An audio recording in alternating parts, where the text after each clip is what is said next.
Welcome to Radical Responsibility, the podcast dedicated to ridding the world of blame and shame, where we explore the issues you care about from a unique perspective. 100% ownership for each and every circumstance we face in life, day in and day out. Hi, welcome to the Radical Responsibility Podcast. This is your host, Fleet Mall. In this episode, I had a great conversation with Dr. Robert Waldinger, who's a Harvard Medical School professor, the current director of the longest-running longitudinal study of adult development, very famous study at Harvard University. He also happens to be a Zen priest, and we had that in common. So we talked about what this study has discovered following a cohort of men. They started with two cohorts, one Harvard underclassmen and the other some young men from very poor neighborhoods in Boston, some 85, 88 years ago, and what they've discovered about the importance of relationships to our longevity, well-being, overall life satisfaction, and happiness. So the Harvard longitudinal study of adult development, really fascinating, and Robert Waldinger, the director of that study. I'm here today with Dr. Robert Waldinger, and my name is Fleet Mall, your co-host for this day focused on health and well-being. Welcome, Dr. Waldinger. Thank you. Great to be here with you today and to learn all about your upcoming book and this fascinating study of adult development at Harvard that's been going on for more than 80 years now, I guess. And of course, you haven't been involved with it the whole time. No. But I understand you're the third researcher to be kind of managing, directing it over the course of that study. I'm actually the fourth director. Oh, the fourth director. Wow, the fourth director. So I'm going to share a bit of your bio to familiarize our audience with you and your work, and then we'll jump right into the conversation, okay? Great. Dr. Robert Waldinger is a psychiatrist, psychoanalyst, and Zen priest. He is a professor of psychiatry part-time at Harvard Medical School and directs the Harvard study of adult development, one of the longest-running studies of adult life ever done. The study tracked the lives of 724 men over 80 years and now studies their baby boomer children to understand the ingredients of human thriving. He is founding director of the Lifespan Research Foundation, dedicated to bringing the insights of lifespan research to the general public. He teaches Zen throughout New England. It's a very interesting combination there, being a psychiatrist, researcher, and a Zen priest, Zen teacher. Yeah. So I'm going to actually want to talk to you a little bit about that. Great. And so we are going to talk about your book and about this Harvard study. But I think first I would like to, if you would, invite you to share a little bit about your background of how this kind of unfolded, that you became a physician, a psychiatrist, a healer, a research scientist, and a Zen priest, a Zen teacher. How did all that kind of come together? Well, it came together in unlikely ways, as our lives do, right? I grew up in Iowa. I had never met a psychiatrist or a psychoanalyst. I had certainly never met anybody who practiced Zen. I was raised Jewish, and if my parents knew that I had become a Zen priest, they would be completely flabbergasted. So all of this seemed pretty unlikely. But I went to medical school, wanted to be a doctor, found that I loved psychiatry, and was really interested in what made people tick and what the experience of being human was like from the lens of a psychoanalyst. And so that's how I started.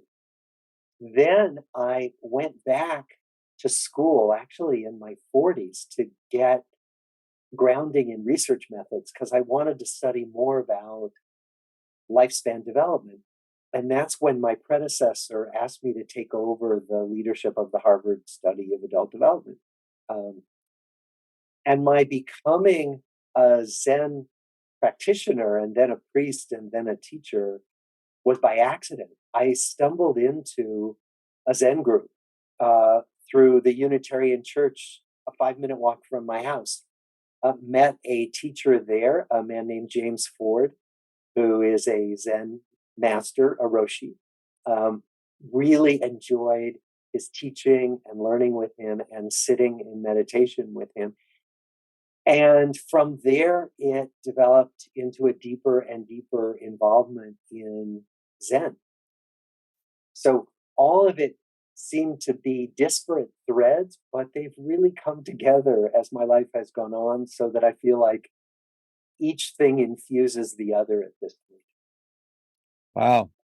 Well, I know James, a small world, and actually used to sometimes, when I lived in Providence, Rhode Island, a little while back, I used to sometimes go to his services at the Unitarian Church there, and Yeah. beautiful services that he led there. On the Unitarian side, I actually never went to a Zen group, but I know he's a really well-known Zen teacher as well. So you kind of answered my second question, but anything else? I mean, it was just your predecessor at Harvard, who was the third director, I guess, of the study. Anything more to the story of how he selected you or recruited you to be the director of this landmark study? Well, he and I were both psychoanalytically trained, and we both got NIH research grants. And that's a very strange combination to do both. Most people are either psychoanalytically oriented clinicians, or they get research grants and they do research. So my predecessor, George Valiant, was looking for somebody who might be able to carry on his tradition of studying lives both with some empirical rigor, but also listening to stories and extracting themes from stories. And of course, that was a passion of mine. And so it seemed like a really good fit. And George took me out to lunch one day and said, "How would you like to inherit the study of adult development?"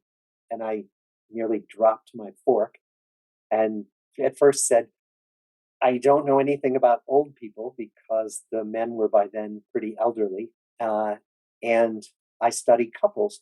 And so George's first reaction was, "Well, let's do a study of older couples."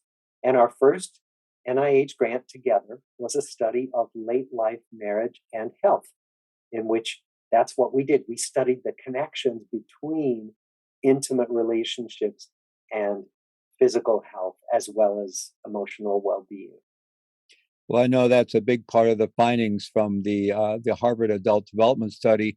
And so my understanding is that originally, I think in 1938, they recruited a group of Harvard sophomores and then also a group of, I guess, teenagers from some very poor neighborhoods in Boston, right? Kind of disparate groups. And then they followed that group throughout their lifespan. Exactly. There were actually two separate studies. They didn't know about each other. Uh-huh. So one study was a group of Harvard College undergrads, uh, collected by their deans, nominated by their deans as fine specimens destined to grow up into healthy young men. And it was a study of healthy young adult development.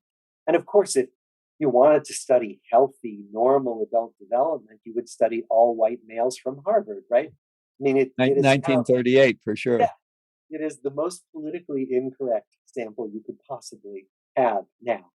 But then it seemed radical to study health instead of illness.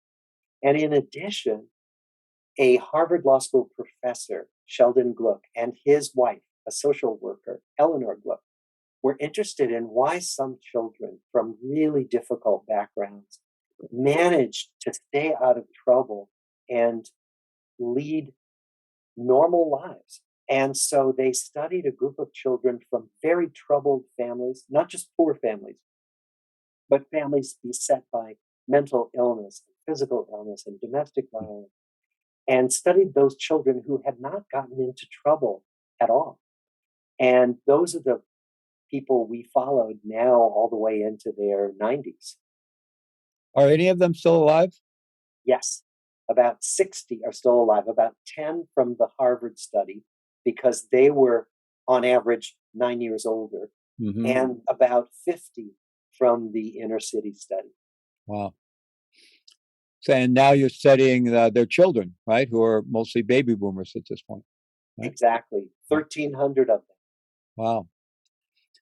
So I know in terms of the original sample, the men being followed, um, in watching your TED talk, I think from 2015, you did a TED talk about this study, and you saw there was quite a marked shift in their values, their reported values when they were young, beginning the study, what they thought was important in life, and what they discovered was really important in life later on. I wonder if you could talk about that.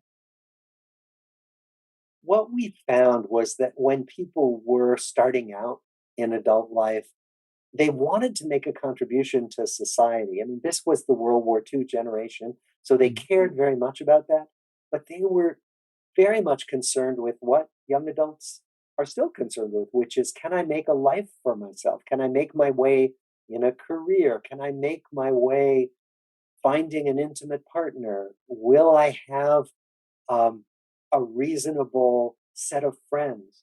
All of that was the concern. As people got older, new concerns arose. And it actually, Eric Erikson, the developmental psychologist, thought a lot about this, about the stages of adult development. So as people got to midlife, they began to realize, ooh, death is real. Life really is short. What's going to happen to me for the rest of my life? And people began to ask, is this the path I want to stay on, given that time is short? Is this what I want to do in the world? And many people began to be more concerned with what Eric Erikson called generativity. What do I want to live on in the world after I'm gone?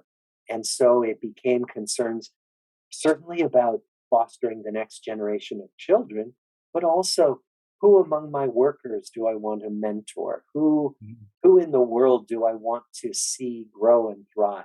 So those were more the concerns of midlife. And then as people got to late life, into their 70s and 80s, it was more about their legacy. What do I want to continue in the world once I'm gone? What do I really care about? What are the things I most value and want to preserve and pass on? So, and also more, am I having fun now? They actually, older adults get happier because they get more concerned with their well-being and less concerned with long-term goals. And that turns out to make us happier rather than making us more depressed. Well, I want to talk about the happiness part in just a moment. I'm curious, though, if your data showed evidence of what's often called the midlife crisis that people go through, prior to people shifting into that generative stage, do they go through some kind of a crisis of meaning or recognizing their mortality or wanting to recapture their youth in some way? Was there any evidence of that? The shorter answer is no. Midlife is not by definition a crisis. Some people do have crises, but some people have crises when they have their first child. Some people have crises when they retire. So it really varies. So we encounter life transitions very differently depending on who we are, depending on our backgrounds, our karma, if you will. And so midlife in and of itself isn't necessarily a crisis. It can be a transition. And the transition often occurs because of that increasing awareness of the reality of death and the finiteness of life, which calls a lot of things into question. In addition, it can be an empty nest event where children leave home and we look at our lives and say, okay, what now? So there are a variety of things that can trigger a reevaluation of life. But those triggers can happen at almost any life stage. So sometimes I think I've heard, and maybe it's in the popular press or in the news, this study being referred to as the happiness study. And what is the title of your book going to be? Well, the book will be out in the fall of 2022. So it's really not till after the summit. And it's going to be published by Simon & Schuster, and it's called The Good Life. And the subtitle may be Lessons from the Longest Study of Happiness. But really, the book is about the role of relationships in our lives, how relationships foster both our emotional well-being and our physical well-being, our health. And so it's all about the power of relationships. And all of it comes from our research findings. From listening to your TED Talk and other sources, I've read that really the bottom line results from this Harvard study is really that the thing most correlated with longevity, health and well-being, and so forth, and happiness is being in relationship and the quality of our relationships. So today, our day today is focused on health and well-being. So maybe you could talk about what did you learn? What has the study learned in terms of adult development over this period of time? What really contributes to our health and well-being, our longevity, and our happiness overall? Sure. Well, we learned one thing that will not surprise anyone. It's that if you take good care of your body, you live longer and you stay healthier longer. What does that mean? Well, all the things we know about. It means getting enough rest. It means regular exercise. It means eating well. It means not abusing alcohol or drugs, not using tobacco. Many ways that we can take care of ourselves. And what we find are dramatic effects that it turns out that alcohol abuse is devastating for our health as well as our relationships. That drug abuse, similarly, that lack of exercise, obesity really do take a toll on our physical abilities as we get older, and they shorten our lives. So all that's true, but all that your grandmother could have told you. So the thing that surprised us and that I talked about in the TED Talk is the finding that the quality of our relationships actually makes a difference in how long we stay healthy and in how long we live.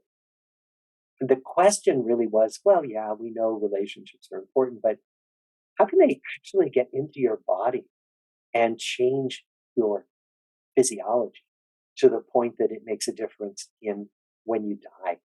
And that's what we've been working on actually in the last 5 to 8 years, studying the mechanisms by which that happens.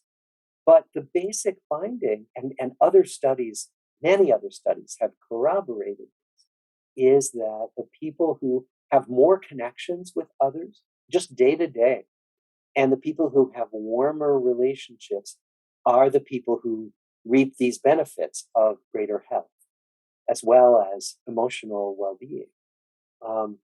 The other thing I will say, we got characterized as studying happiness. I don't think of us as studying happiness. Happiness, as we know, is a kind of moment-to-moment event. It comes and goes. It's transient. And that nobody is happy all the time. And it's easy to give the impression that, well, if you're not happy all the time, you're not doing the right things in your life. That is just not the truth. There is no life I've ever seen in my research or in my clinical work or in my personal life. There's no life that's happy all the time, that's not filled with hard times and suffering. That's just the reality. So what we really like to talk about is well-being, and that well-being is something that we can build. We can't guarantee being happy all the time. In fact, we can pretty much guarantee that we won't be happy all the time. But building well-being, taking care of ourselves physically, taking care of our relationships with each other, taking care of our spiritual lives, for those of us who have spiritual longings, that all of those build a bedrock of well-being that make the difficult times easier to weather. And so I just want to make that distinction, because this happiness craze that I think we see in the culture is something of a myth. Well, just along those lines, I'm curious in your study if you make a distinction between what's sometimes called hedonic well-being and eudaimonic well-being. The first being more associated with what we think of as happiness, and being a little more relative to what's going on in our life, and the latter, eudaimonic well-being, being connected more with sometimes called psychological well-being, connected with a sense of self-efficacy, a sense of self-competency, and others, and just overall confidence about our life, that we can handle our lives, that we can live our lives. And and I think a lot of it does have to do with the quality of our relationships, because if we develop emotional intelligence, we're skillful in our relationships, it gives us just an overall sense of confidence in our life. Yes, yes. And just to elaborate, hedonic well-being just really refers to the that moment-to-moment happiness that I talked about. Am I having fun now? Am I going Right. to go to a good party tonight? Mhm. That's hedonic, right? The eudaimonic refers to what you said, Lead, about kind of, do I feel effective? Do I feel competent? But also, does my life have worth? Does my life have meaning? So Mhm. the best example I can use is, um, you're a parent and you're reading to your small child to help them get to sleep. And they want you to read their book for the eighth time.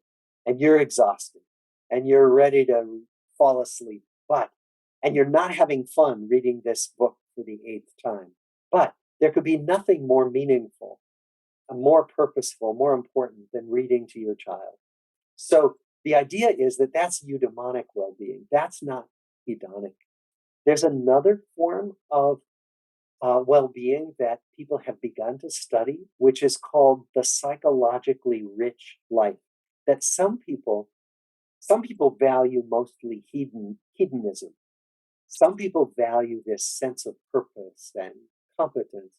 Some people value having rich experiences. So, Mhm. new exposure to new people, to travel, to interesting art, to learning a new sport, and that they're less worried about purpose and they're less worried about moment to moment fun than they are about psychological richness. So there are these different flavors, and all of us probably want some of all of those, but we vary in the extent to which they're important to us. Well, that last one you mentioned is really interesting, and I'm curious if you not only in this study were able to identify changes in these individuals and whatever kind of average changes in the sample of people going through the study over time, but if this was reflective of cultural changes that this cohort was moving through and the culture was changing.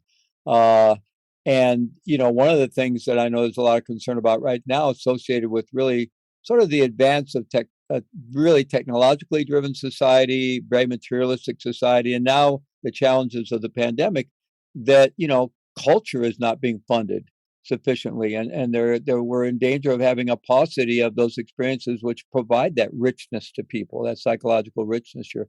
So I'm curious if you actually were able to identify kind of waves of cultural change or the impact of culture change on these people as they went through this period of time. There were big cultural events, as we know. So, World War II, the Hmm. Depression actually was a big cultural event that shaped the lives of all of these men. They were born, most of them, either right before or during the Depression. So, when they were Hmm. growing up, it was a Depression era mentality that they grew up in, that their parents uh, were dealing with. Hmm. Then there was World War II.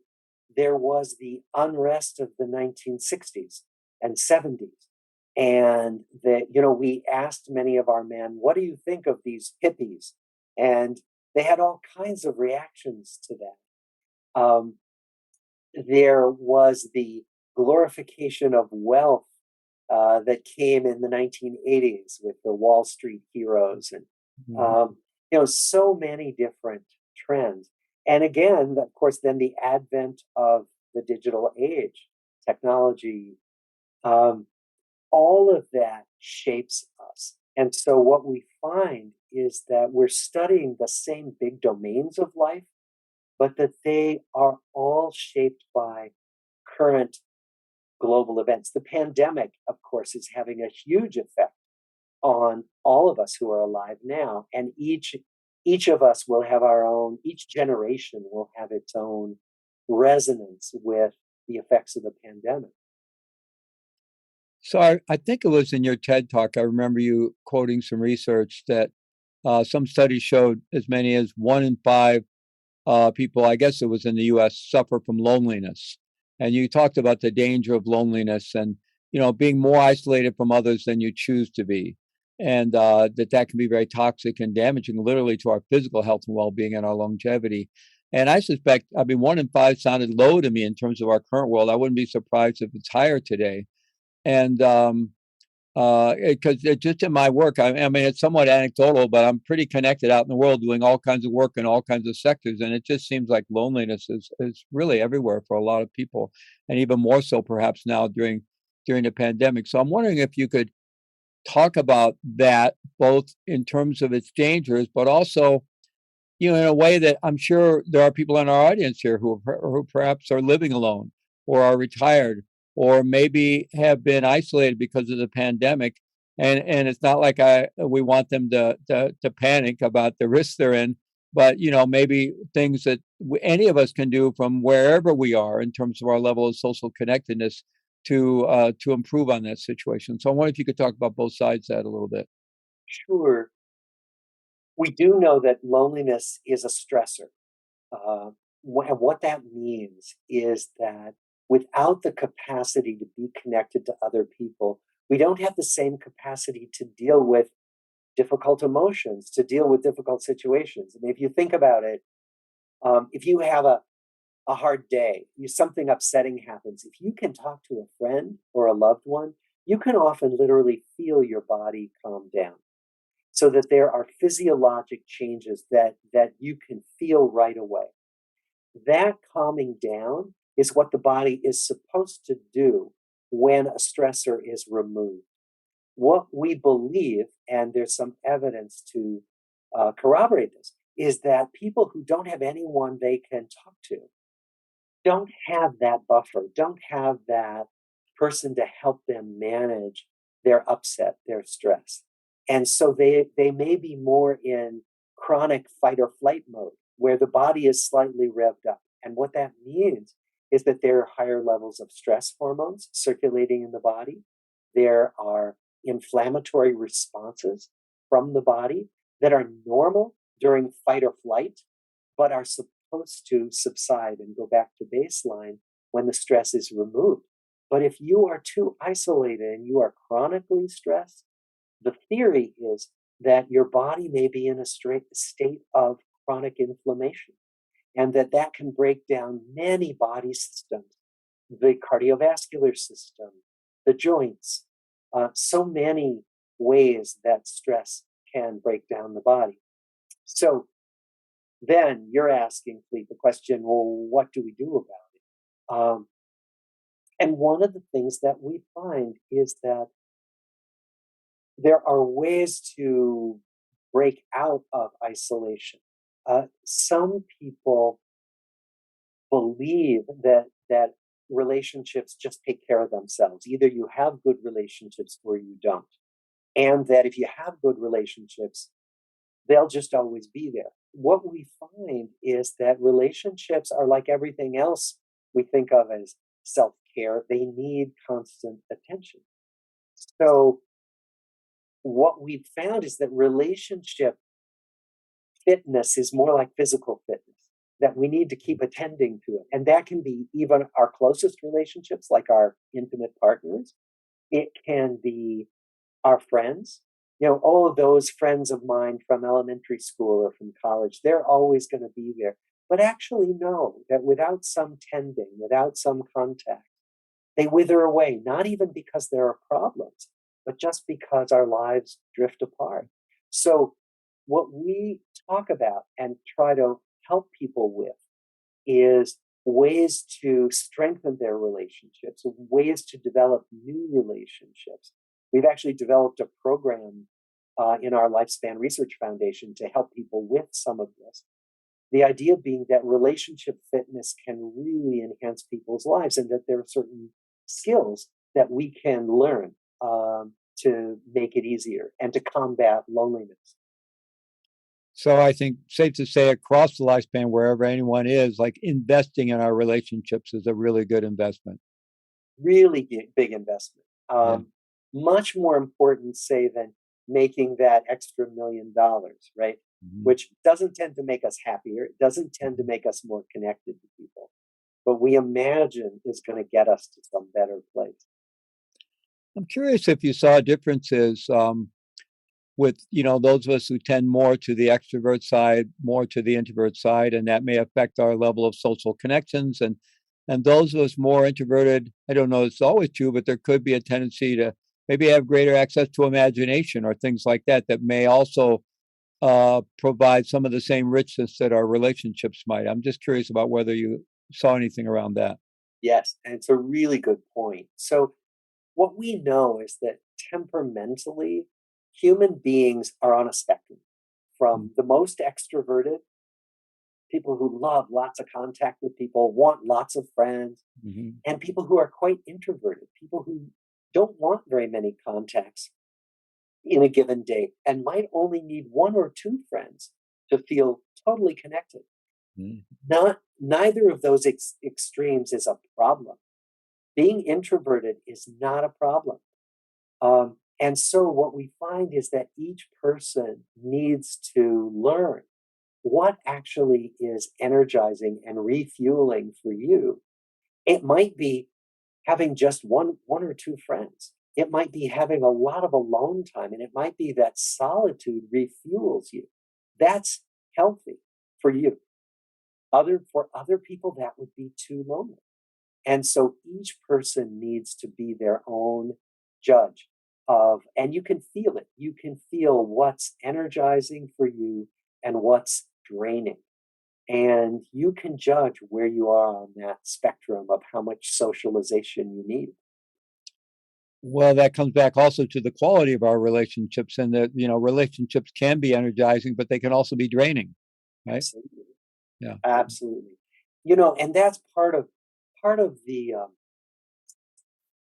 judgment call is when our relationships so draining and even toxic that we need to step away from them. And we know there are some abusive relationships where the most useful thing is for both parties to separate. Mm-hmm. We also know that there are many relationships that don't require separation at all, but just require work, learning to work out differences, because there are differences in all relationships. That's not a problem. Learning to work out those differences can actually be quite healing, quite bonding. That often it's the people I work out my difficulties with that I end up feeling closest to. So it's a matter, again, of discernment. Which relationships are hurtful and so difficult that they can't be healed? And which relationships can be worked on quite productively? As you track these men into their later life, the older we live, the more we begin losing friends and loved ones. And I'm curious how that impacted people's lives in terms of having maybe they had a pretty good set of relationships, but then they're losing them one after another through loss. And so what did you see in terms of the impact of that?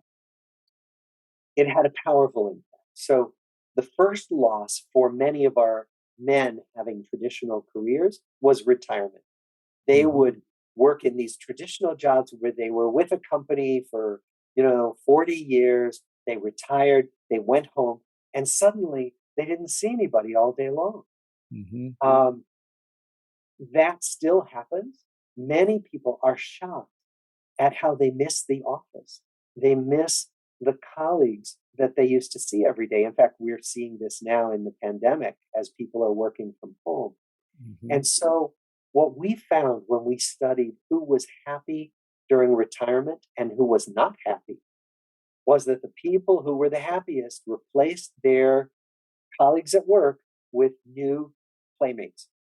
Mm-hmm. It could be around a gardening club, it could be around uh, a, a community activism group for social justice or for climate change work, or there's so many ways could be church activities, any number of things you can do with other people. Because one of the things we find is that being with other people around shared activities is the surest way to build new relationships.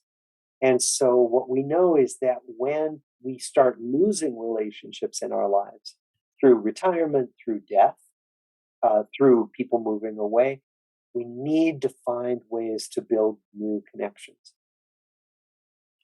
So I'm wondering if this discussion is informed by Dan Siegel's work and others with the emerging field of interpersonal neurobiology and similar types of research, that the idea that we're not really these skin encapsulated beings, that we exist even our sense of self, it really exists within a nested set of social relationships. And of course, our most important relationships primarily, which is why loss can be so destabilizing, because literally it takes a while for our sense of self to reweave itself into its wholeness. And I'm sure your work as a psychoanalyst, you're very familiar with that. So even coming back to the idea of psychological richness. So it would seem like that quality of that we feel situated in a nested set of social connections really enriches our life and our sense of self.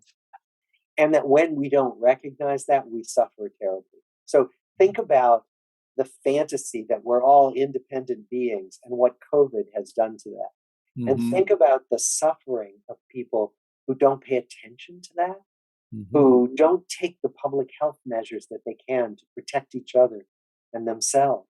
And think about how much needless suffering has occurred.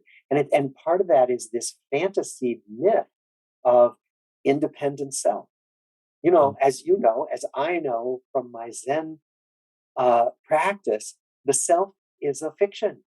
It's a helpful fiction. It's a construction. But this person I call Bob, it's not the same Bob who was 3 years old in Des Moines, Iowa. It's not the Bob who was here an hour ago before we started talking together, Fleet. So to hold this idea of self lightly is really important. And to pay more attention to our interconnectedness is essential. And that when we don't pay attention to that, we suffer greatly. Well, I would like to circle back to this intersection between your career and vocation as a psychoanalyst and a psychiatrist and a researcher, and being a Zen practitioner, Zen priest, and Zen teacher. You could say Zen. I mean, Zen certainly deals with the big questions of life, and it certainly looks at the causes of suffering, the causes of happiness, and so I'm wondering if there's been some insights and some maybe wisdom arising from the intersection of these vocations for you, your work. And I'm also curious about, whether, I don't know whether you actually have people on the couch in your office as a psychoanalyst, but if you do that kind of traditional work, or doing, what's called dokusan as a Zen teacher, where you're doing meditation interviews. And I would, there's got to be some similarities there. So I'm curious if you could talk about all that. There are similarities. And in fact, as a Zen teacher, I've had to learn the difference between doing a Zen interview, dokusan, and doing psychotherapy. And it's been a wonderful source of development for me, trying to learn to do each one. But there's a lot of overlap. And really the overlap is our essential humanness, is the fundamentals of being human, which are the same, regardless of whether we're sitting on a meditation cushion, whether we're talking to a meditation teacher, or whether we're talking to a therapist, or whether we're talking to our friend.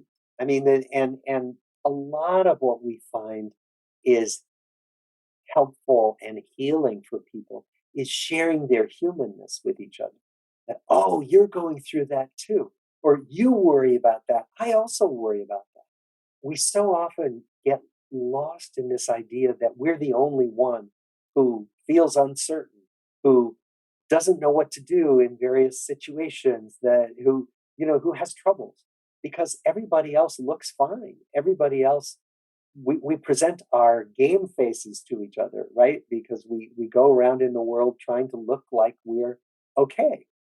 And so when we share our humanness, which we do in Zen, and we do in our longitudinal study, people share their humanness, and people share it with me in my psychotherapy office, that all of those situations are places where we get to really acknowledge this amazing experience of having a life and all the different ways we show up in the world that we have in common. So I'm curious in terms of your personal experience. Obviously, both as a Zen teacher and as a clinician doing psychotherapy or psychoanalysis, you need to have certain clear boundaries in terms of your sense of self. You need to be aware of things like transference and countertransference, and not get caught in the shadowy aspects of those. So you're clear about all that.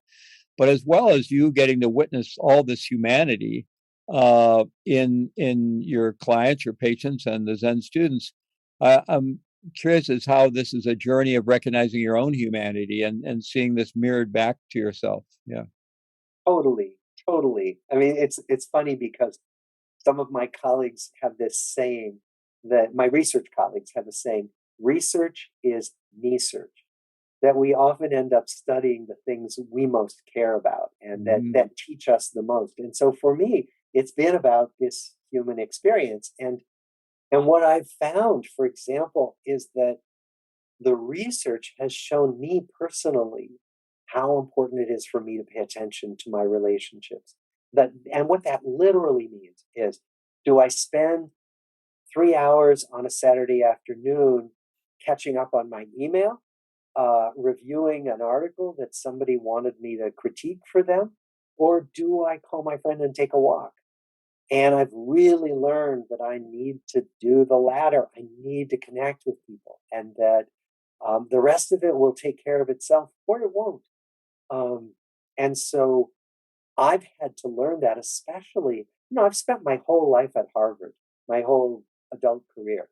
And Harvard is, if nothing else, it's a place that values accomplishment and awards and accolades and titles.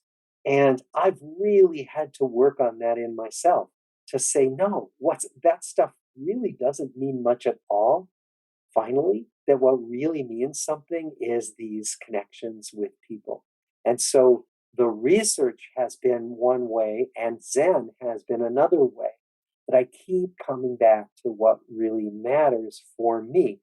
And if I didn't have those things, I could get lost in this world of achievement and shiny objects to go after.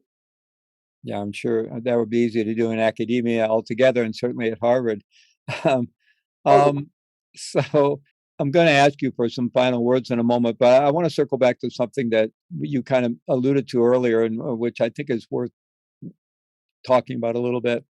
So this study was started back in 1938, an era where we were pretty myopic around gender and race and things like that. And so um, it seems like many of the discoveries in this research would seem pretty generalizable and pretty universal. I mean, a lot of it comes down to basic physiology and neurobiology, neurophysiology, but still there's a risk there of generalizing to women, generalizing to people of color. And I'm curious if there's been other studies done, or if there's been any discussion about this, or any analysis of this, or any thought gone into, not being careful about assumptions and what we can generalize and what we need to learn more about. There has been a lot of discussion about this. We think about it all day, every day in our study.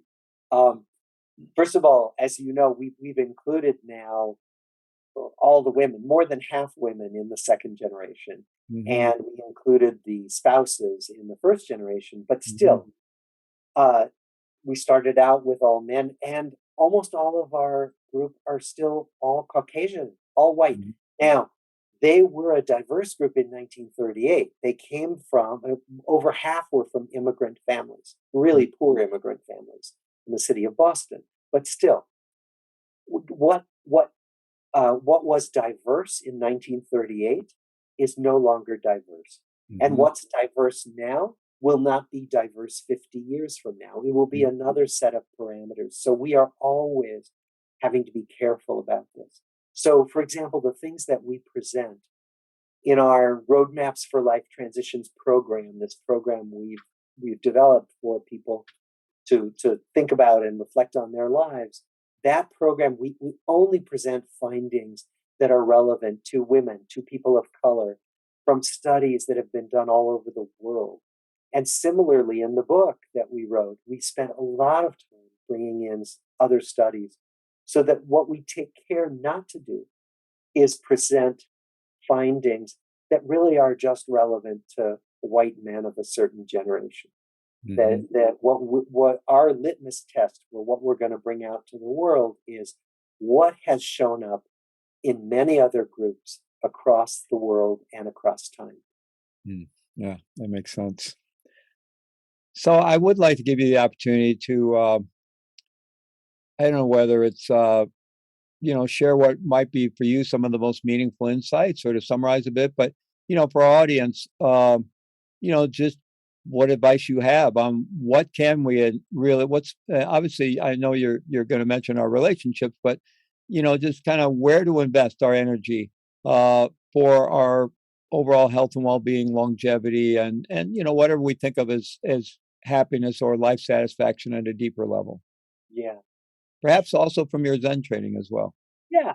And I think, Zen training really helps with this. I suppose it is really doing what we can to expand our sphere of caring beyond the self and even beyond my nuclear family.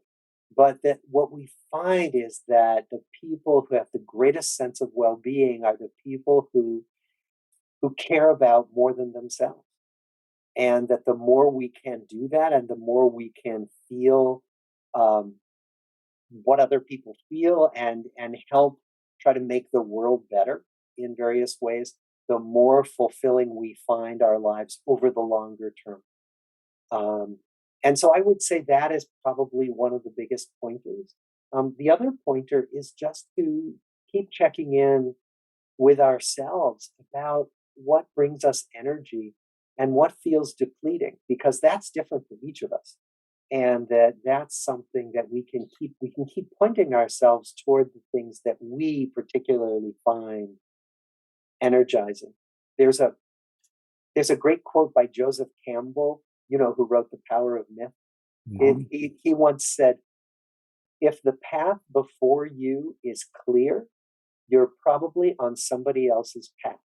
The idea being that we each are finding our way, that there is no one way, and that we can each keep discerning what our paths are, and they're going to keep developing over time, but that there are ways to keep checking in about that as we go through life. I hear the spirit of not knowing coming from your Zen background. Oh, yes. yeah. Oh, yeah. Well, thank you very much. This has been incredibly rich, and really look forward to your book coming out. And so Dr. Robert Waldinger, director of the Harvard Study of Adult Development and founding director of the Lifespan Research Center. Just a joy to be with you today, and thank you very much for joining us. It was a pleasure, Lee. I really enjoyed it.